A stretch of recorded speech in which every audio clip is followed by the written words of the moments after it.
तुम जंगी लिबास में आए हो उमैर के बेटे, मतलब मैदान जंग में आए हो। बिस्मिल्लाह। जंगजू मर्दों पर जंगी लिबास ही जचता है, इसके अलावा कोई भी लिबास पहनकर आता तो वो इस महफिल के लायक ना होता। यजीद की मौत के बाद शामियों में खौफ व हिरास फैल गया है। सुलह और साजिश की बू आ रही है। मुझे ये गुमान है कि आले जुबैर शामियों से बैत लेकर जंग को खत्म कर देंगे।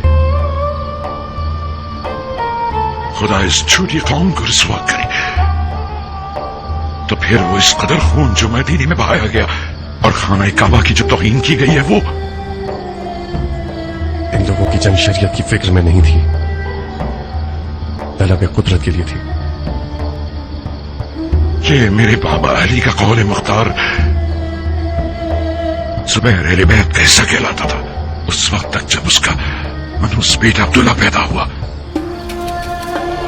यही अब्दुल्ला बाइस बना कि जुबैर मेरे बाबा के रूबरू मुखालिफ बनकर खड़ा हो गया। उसने अपने बाप जुबैर को इस पर आमादा किया कि वो अब्दुल मुत्तलिब की औलाद से लड़े, जबकि जुबैर मेरे बाबा से मुज़ाकरात में पीछे हट गया था और लड़ने का इरादा नहीं रखता था।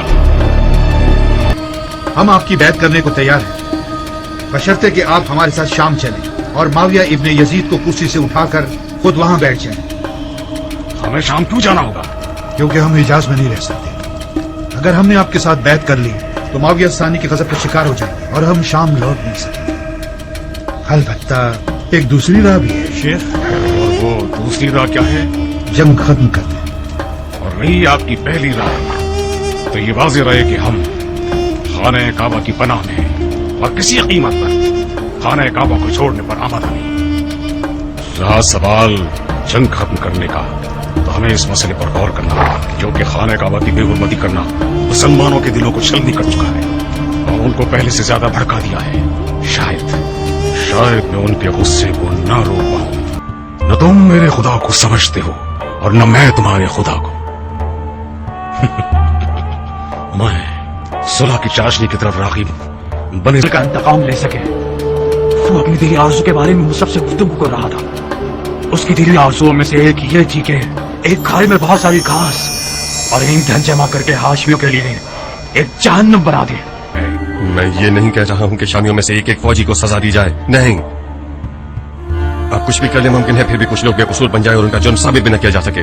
उन लोगों का किसास खुदा पे छोड़ा। अब तक आप शाम के सिपाहियों से लड़ रहे थे, अब इब्ने नुमैर से तो लड़िए कि जिसका जुर्म वाज़ेह है।